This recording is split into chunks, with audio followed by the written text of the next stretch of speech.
خواجہ ابراہیم ادھم رحمۃ اللہ علیہ بلخ کے بادشاہ ہیں۔ ان کے دل میں خیال آیا کہ میں اللہ والا بن جاؤں، اللہ کے نیک بندے بن جاؤں۔ انہوں نے اپنے قریبی ایک آدمی کو بولے ایسا ہے کہ تم بادشاہ بن جاؤ ایک دن کے لیے، میں اللہ ایک دن کر کے دیکھتا ہوں، اس کے بعد میں پھر میں بادشاہ بن جاؤں گا۔ انہوں نے ایک دن کے لیے دوسرے کسی کو بادشاہ بنا دیے۔ جب انہوں نے اللہ کیے تو ان کو اتنا مزہ آیا، پھر بہت ہی مزہ آیا۔ پھر دوسرے دن جو ہے وہ واپس کرنے لگے، بولے ایسا کہ اپنی بادشاہیت آپ واپس لے لیجئے۔ خواجہ ابراہیم ادھم رحمۃ اللہ علیہ نے فرمایا نہیں، یہ بادشاہیت میں کچھ بھی نہیں ہے۔ جو ہمیں اللہ کرنے میں مزہ ہے، جو اللہ کے حکم کو پورا کرنے میں مزہ ہے، وہ اس بادشاہیت میں نہیں ہے۔ تو صحابہ کرام رضی اللہ عنہ اجمعین اسلام میں داخل ہوئے۔ کئی صحابہ کرام رضی اللہ عنہ اجمعین بادشاہ تھے، دولت مند تھے۔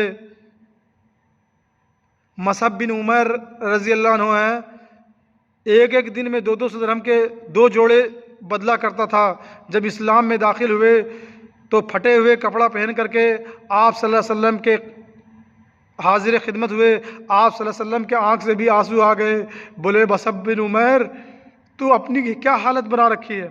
بولے نہیں میرے آقا، جو آپ کا غلام ہے، جو آپ سے پیار کرتا ہے، بس آپ ہی کے نقش قدم پہ، آپ ہی کے ہی بتائے ہوئے طریقے پہ آج ہدایت کا عام چلا ہوا ہے۔ اللہ تعالی ہماری زبانوں سے صحیح باتیں نکالے، اور بولنا مقصود یہ ہے ہم گنہگار سے کہ دین پہ چلنا آسان ہے، اور آج ایسی بے دینی ہو گئی ہے کہ دیندار آدمی کو بھی دین پہ چلنے کے لیے مشکل ہو رہا ہے۔ وہ دین پہ آتے ہیں، بعد میں واپس چلے آتے ہیں، بولتے ہیں کہ دین پہ چلنے کے لیے مال دولت کی ضرورت ہے۔ نہیں، دین پہ چلنے کے لیے اللہ سے ڈر کی ضرورت ہے، اللہ سے مانگنے کی ضرورت ہے، اپنے آپ کو پیش کرنے کی ضرورت ہے۔ جس طرح سے صحابہ کرام رضی اللہ عنہ اجمعین پیش کیے، بزرگان دین رحمہ اللہ پیش کیا، آج بھی بہت سارے ہمارے دوست ہیں، بہت سے ہمارے جاننے والے ہیں، وہ اپنے آپ کو چھپائے رکھے رہتے ہیں، اپنے آپ کو بچائے رکھے رہتے ہیں اپنی صلاحیت کے مطابق۔ انہیں ڈر یہ ہوتا ہے کہ ہم کھل کر کے اگر دعوت دیں گے تو ہو سکتا ہے کہ ہم کو پھر دنیا میں الجھنا پڑے گا۔ اس لیے جنہیں اللہ تعالیٰ آج بھی ہدایت دیتے ہیں، وہ اپنا مال دولت کو سائڈ رکھیں۔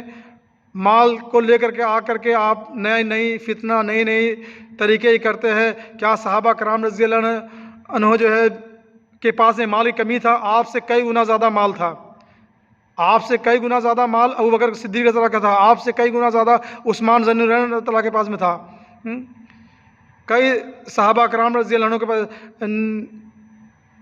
عبد الرحمن ابن عوف رضی اللہ عنہ کے پاس میں بھی کافی افزا مال تھا۔ تو کیا انہوں نے آپ کی طرح مال دکھائے تھے کہ راضی رہے رحمان بھی، خوش رہے شیطان بھی، اور نیک آدمی کو دین پہ چلنا مشکل ہو، غریب کو بھی چلنا مشکل ہو؟ ان لوگ تو ایسے چلے کہ غریب سے غریب صحابی بھی جو ہے اپنے آپ کو مایوس نہیں ہوا، غریبوں کو بھی ساتھ لے کے چلے۔ آج اللہ بچائے اس طرح کے فتنوں سے، اور یہ سے اپنے آپ کو ہدایت والے کہلاتے ہیں۔ کئی فلمی ایکٹر کو بھی دیکھتے ہیں، ایکٹریس کو بھی، وہ کیا بھائی دین کی طرف آگے دین کا کام کر رہے ہیں، اور دیکھو تم یہ بڑی بڑی کاریں، یہ بڑی مطلب سیکورٹی گارڈ ہے، یہ ہے وہ ہے، ملنا تک مشکل ہے۔ ہم گنہگار، تو اب میں تو اللہ تعالیٰ سے دعا کرتا ہوں، میری خواہش یہ ہے کہ ان بڑے بڑے لوگوں سے ملوں، اور ملتا ہوں تو ہم تو ڈائریکٹ اس چیز بول دیتا ہوں کہ کیا حضور صلی اللہ علیہ وسلم اسی طریقے سے دین پھیلائے تھے جس طرح سے آپ پھیلا رہے ہیں؟ کیا صحابہ کرام رضی اللہ عنہ اسی طرح سے پھیلائے تھے؟ کیا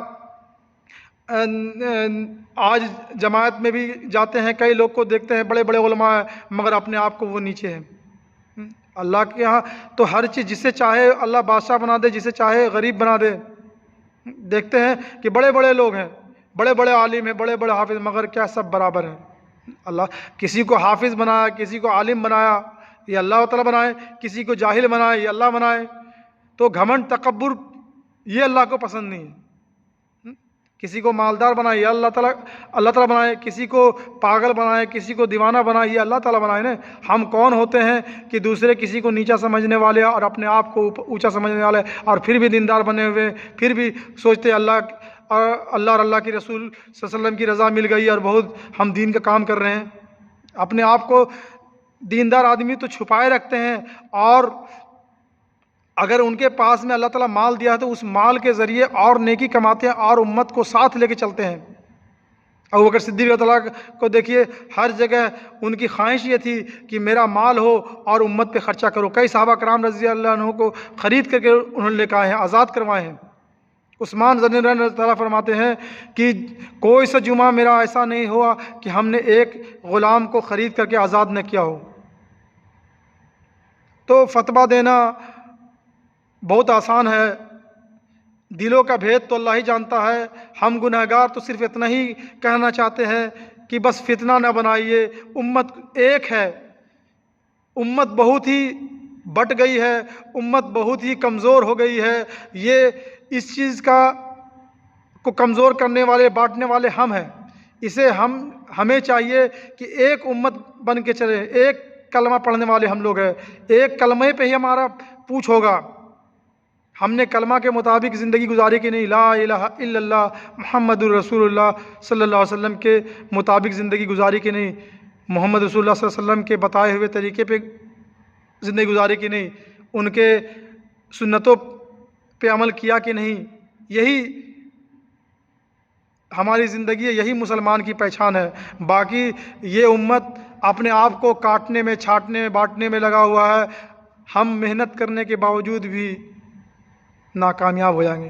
اس لیے گھمنڈ تکبر کسی بات کا نہیں۔ جتنا ہم چھوٹے بنیں گے، جتنا ہم چھوٹوں کو ساتھ لے کے چلیں گے، میرا اللہ ہم لوگ سبھی کا بیڑا پار دنیا میں بھی کر دیں گے اور آخرت میں کریں۔ صحابہ کرام رضی اللہ عنہ اجمعین اتنے قیمتی تھے کہ اگر ایک صحابی کا بھی ہم اگر اتباع کر لیں، ان سے محبت کرنے والے بن جائیں، ان کے طریقے پہ چلنے والے بن جائیں، تو ہم دنیا میں کامیاب ہیں